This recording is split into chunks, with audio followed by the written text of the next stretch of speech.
On continue notre périple avec la définition de la santé. Selon l'OMS, la définition de la santé, ils ont dit que c'était un état de bien-être physique et un état de bien-être mental. On a fini les grandes lignes de l'état de bien-être physique et de l'état de bien-être mental. La troisième partie, c'est le bien-être social. Qu'est-ce qu'on appelle bien-être social? C'est l'ensemble des facteurs dont une personne a besoin pour jouir d'une bonne qualité de vie. L'ensemble des facteurs dont une personne a besoin pour jouir d'une qualité de vie. Ces facteurs aident à jouir d'une existence tranquille et d'un état de satisfaction.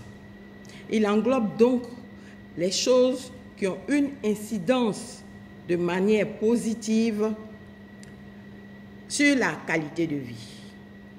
Un emploi digne, c'est-à-dire que pour avoir un bien-être social, il faut que tu aies un emploi digne. Des ressources économiques pour satisfaire nos besoins. Une maison, ça c'est important, et l'accès à l'éducation et à la santé. Le temps pour les loisirs. Et comme je l'ai dit, aujourd'hui c'est le 25. Et comme c'est le 25, il faut qu'on fasse l'effort de penser que c'est le 25 de décembre. Dans le 25 décembre, qu'est-ce qu'il y a? C'est la fête. Donc aujourd'hui, on est en fête. Bien que la notion de bien-être soit suggestive, ce qui est bon pour une personne donnée peut ne pas être bon pour l'autre personne. Hier, on l'a si bien dit, chacun a sa sensibilité, chacun a son stade d'évolution. Donc, on ne peut pas prendre X pour mettre sur Y. Même nous, nos enfants, quand on accouche, le nombre d'enfants que tu as, ils n'ont pas les mêmes personnalités. Donc, chaque enfant, même, on doit lui adapter une éducation particulière. Donc, le bien-être social est associé à des facteurs économiques et des objectifs. OK? Dans l'État, maintenant, nous, ce qui nous incombe là, on a fini, non? Donc, l'État doit faire quoi? L'État doit promouvoir le bien-être social parmi tous les citoyens. Pour le faire, il y a des mesures, des politiques qui sont nécessaires pour corriger les inégalités, je pense que propres au marché. Donc, les inégalités comment? Par exemple, si on prend un statut ou bien un groupe sociétal, on peut dire ce que je sais, les enseignants. Les enseignants, tous les enseignants qui ont le même niveau sont payés au même salaire. Ce n'est pas un enseignant pour dire celui-là, il est celui-là. Donc, l'État fait tout pour s'aimer l'égalité.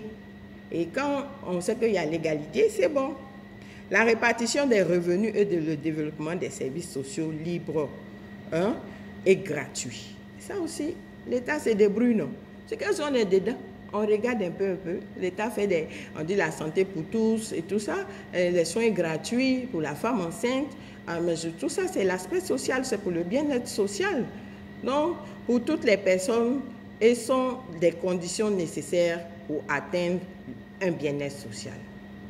La possibilité de répondre au bien-être social à toutes les couches sociales implique l'existence de richesses pour s'acquitter des dépenses qu'on appelle dépenses élastiques.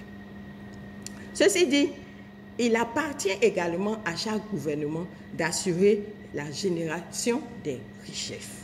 Donc, le côté social, il y a une partie, la grande partie qui ne nous incombe pas, qui dépend de nos gouvernants. Et je pense que chaque gouvernement fait l'effort d'y parvenir. Et voilà un peu les grandes lignes du bien-être social. Voilà. Et sur ce, bon mercredi, bisous, je vous adore. Comme toujours, je vais vaquer à mes occupations du jour. Et je vous souhaite bon boulot. Et aimez ce que vous faites. Aimez-vous, apprenez à vous connaître. Et quand vous vous aimez énormément, vous arrivez à aimer votre prochain. Allez, bisous, bye bye. Bon jeudi.